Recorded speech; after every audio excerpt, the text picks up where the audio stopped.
L'outil Prospero est un fichier Excel dédié à la modélisation des trajectoires financières des services d'eau et d'assainissement. Cet outil a été développé avec le soutien de l'OFB sur la période 2020-2024. Il est disponible gratuitement pour toutes les collectivités sur simple demande via un formulaire. L'outil permet de projeter l'évolution de l'équilibre financier d'un service.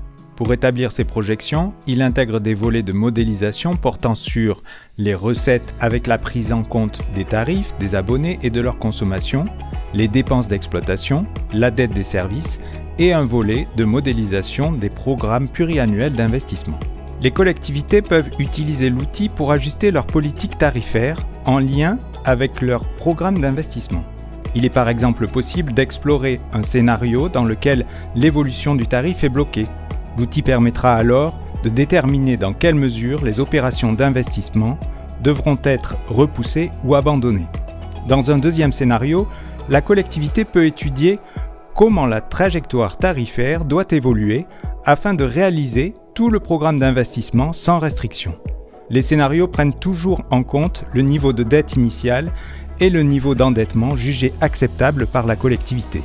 Les résultats chiffrés et visuels fournis par l'outil Prospero pour chaque scénario sont ensuite présentés aux élus de la collectivité, afin qu'ils décident du scénario retenu et de la trajectoire tarifaire à mettre en œuvre.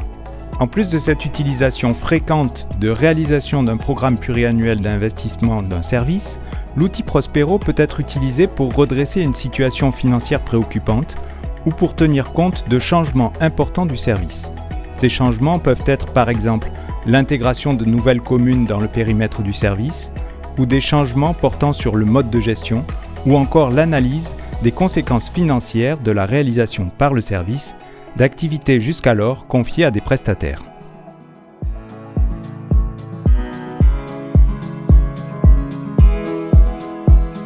Je suis vice-présidente de la communauté de communes de Lernay en charge de l'eau et de l'assainissement. Alors la communauté de communes de Lernay a pris la compétence eau-assainissement en 2018 avec un certain nombre de modes de gestion. En 2020, il y a eu un schéma directeur eau potable pour pouvoir voir tous les investissements qu'il y avait à réaliser pour maintenir en état notre service, voire l'améliorer.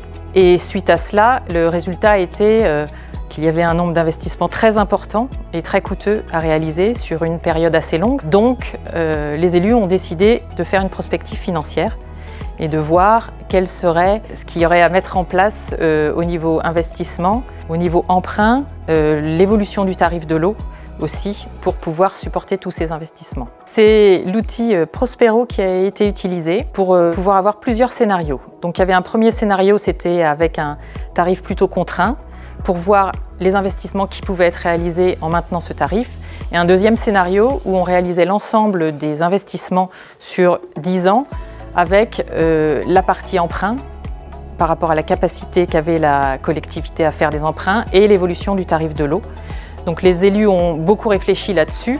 On a donc décidé d'augmenter régulièrement le tarif de l'eau, de prioriser les investissements, de les répartir sur une dizaine d'années. Et donc avec cet outil, l'intérêt c'est, une fois que c'est mis en place, on peut faire évoluer en fait notre programme. C'est-à-dire que les investissements qui ont été prévus, donc priorisés, on ne les fait pas forcément à l'année où ils ont été prévus. Et des fois, il peut y avoir des décalages pour différentes raisons. Et donc, l'outil est adaptatif et permet justement de recaler un peu notre programme et de faire évoluer justement l'investissement. Et puis éventuellement de revoir aussi au niveau des tarifs de l'eau, sachant qu'on a eu les dernières années beaucoup d'inflation. Donc, il fallait qu'on prenne à la fois en compte l'inflation, notamment avec le tarif de l'énergie qui augmentait, le tarif aussi des produits de traitement. Donc on a essayé de moduler pour ne pas faire non plus trop d'augmentation, de suivre un peu l'évolution par rapport à nos programmes d'investissement. Et donc cet outil, ça nous permet au quotidien en fait de faire évoluer notre programme et aussi voir quelle peut être l'augmentation du prix de l'eau si le programme dérive un petit peu.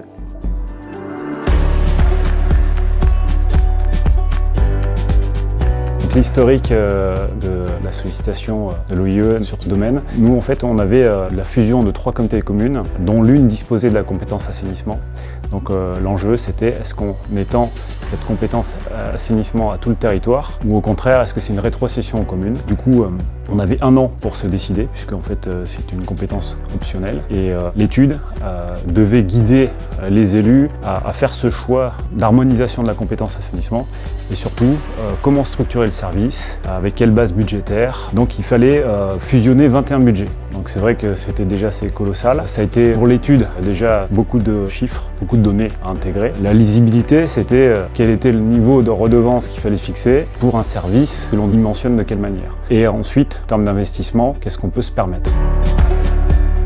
L'étude a eu un axe important sur ce travail-là. Par exemple, il y a eu des axes de réflexion qui se situent sur 5 ans, d'autres sur 7 ans. Là, par exemple, le choix avait été porté sur une convergence sur 7 ans pour que ça puisse être le plus doux possible sur les petits tarifs. La commission puis le conseil se sont prononcés sur un lissage sur du long terme. 5 ans après la fin de l'étude, effectivement, on a beaucoup progressé dans nos investissements. On a fait des emprunts, on a bouclé bon nombre d'opérations. Il est vrai qu'aujourd'hui, en fait, on se retrouve avec quelques difficultés de trésorerie dès lors qu'on est dans l'achèvement de plusieurs opérations, ce qui fait que là, il est vraiment nécessaire de refaire le point sur les besoins financiers de ce service et donc l'utilité d'outils Prospero pour faire un bilan budgétaire. À l'issue de la reprise de ce travail sur Prospero, les premiers indicateurs qu'on a pu observer, c'est que justement on était un petit peu léger sur la marge de manœuvre qu'on disposait sur le service. Donc en fait manque de trésorerie, un taux d'endettement qui commençait déjà un petit peu à s'élever.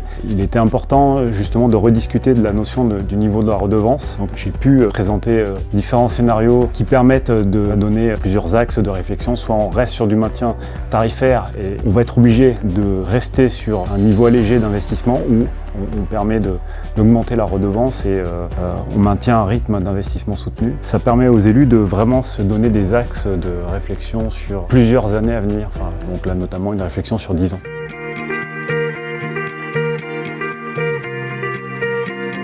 Il est disponible aujourd'hui pour toutes les collectivités qui souhaitent se lancer dans la projection financière de leurs services. Donc chaque collectivité peut télécharger l'outil sur une plateforme dédiée, le guide d'utilisation qui est lié à cet outil, et se lancer dans la mise en place de cette recherche d'équilibre financier et de scénarios. On peut également accompagner les collectivités soit sous forme de coaching pour éviter qu'elles bloquent sur l'utilisation de certaines fonctionnalités de l'outil. Et à ce moment-là, on va être à disposition des collectivités sur des séances de 2 à 4 heures, soit sur une réalisation plus complète de prestations. Et dans ce cas-là, c'est l'Office international de l'eau qui prend la main sur l'utilisation de l'outil et qui va livrer à la fois une analyse financière, mais également 2-3 scénarios prospectifs qu'on peut présenter aux élus pour que les décisions soient prises.